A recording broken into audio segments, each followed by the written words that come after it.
trying to pass this bill was a mistake because everybody knew there wasn't going to pass. Panic reaction, as I said.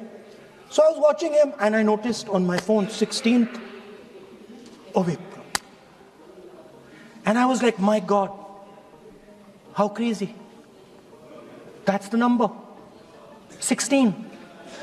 This 16 number. This is the number. The whole answer to the riddle is in the number 16.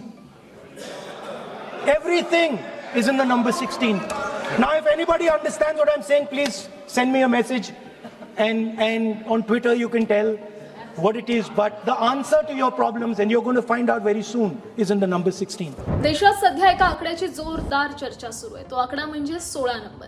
काल लोकसभेत जो गदारोळ झाला, या गदारोळात राहुल गांधी यांनी 16 क्रमांकाचं कोडं टाकलंय, संपूर्ण देशालाच कोड्यात टाकलंय. या 16 आकड्यावर अनेक कायास लावले जात आहेत. काय असू शकतं या कोड्याचं उत्तर? काय आहे चर्चा? पाहूया. केंद्र सरकारने महिला आरक्षण कायदा 2023 ची अधिसूचना 16 एप्रिल 2026 रोजी जारी केली. हा केवळ योगायोग आहे की राजकीय खेळी, अशी चर्चा सुरू. काँग्रेसच्या अधिकृत हँडलवरनं 16 साऊंड्स लाईक एप्स्टीन अशी पोस्ट करण्यात आली आहे.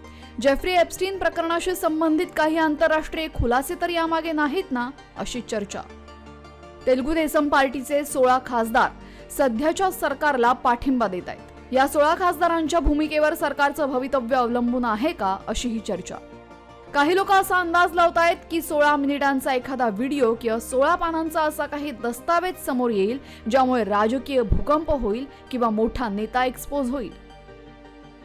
राहुल गांधींनी पंतप्रधानांच्या कमी ऊर्जेचा उल्लेख केला. कदाचित 16 तारखेला अशा काही घडामोडी पडद्यामागे घडल्या, ज्यामुळे पंतप्रधान मोदी मानसिक दबावात होते. पण तुम्हाला या सगळ्याबद्दल काय वाटतं? नक्की कळवा.